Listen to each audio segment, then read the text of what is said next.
ஒரு ப்ரொமோஷனுக்காக அந்த படத்தினுடைய சீசரில் ஒரு ப்ரொமோஷன், அந்த சாங்ஸ் ப்ரொமோஷனில் பேசிய சில வார்த்தைகள் தவறாக போனதாக அங்கே கர்நாடகாவில் ரொம்ப ப்ரொடெக்ட் பண்ணிகிட்டு இருக்காங்க.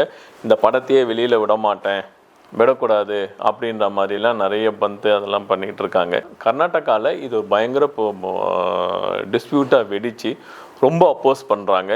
அதை எப்படி நீங்கள் தமிழில் இருந்து வந்தது தான் கன்னடா அப்படின்னு சொல்வீங்க? கன்னடான்றது செப்பரேட் லாங்குவேஜ். ராஜ்கமல் பிக்சர்ஸ் சார்பாக கமல்ஹாசன் தான் அந்த கேஸை ஃபைல் பண்ணுறார். அன்புக்கு அடைக்கும் தாள் உண்டோ அப்படின்ற ஒரு கான்செப்டில் அன்பால் நான் கூறியது எல்லா மொழிகளும் ஒன்று தான், அதில் கன்னடம் ஒன்று. தமிழிலிருந்து வந்த கன்னடம் தாய்மொழியாக இருந்த தமிழிலிருந்து வந்தது. இதனால் ஒன்றும் பிரச்சனை கிடையாது. நான் எதுவும் தப்பாக கூறலை, அதனால் நான் மன்னிப்பு கேட்க மாட்டேன். சீமான் நம்ம ஒரு அரசியல்வாதி, அவர் ஒரு அறிக்கை விடுறார். கமல்ஹாசன் சொன்னதில் எந்த தவறும் இல்லை, தமிழில் இருந்து வந்தது தான் கன்னடா.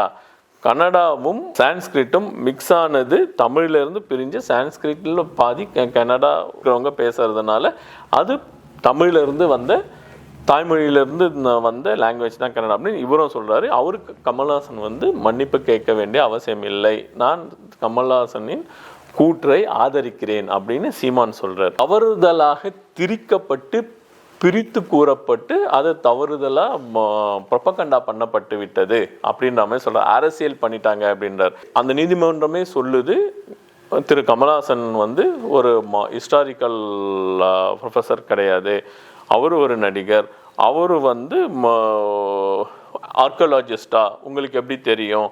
இந்த கேள்வியெல்லாம் அவங்க கேட்குறாங்க. கோர்ட்டு டிசைட் பண்ணலாம் இந்த மாதிரி. உண்மையிலேயே இந்த தமிழிலிருந்து தான் கனடா பிரிந்ததா, இல்லை கனடா ஆதி மொழியிலிருந்து தமிழ் கணம் பேரலாக வந்த மொழிங்களா அப்படின்னு சொல்லிட்டு ஆராய்ச்சி பண்ணி ரிப்போர்ட் கொடுங்க.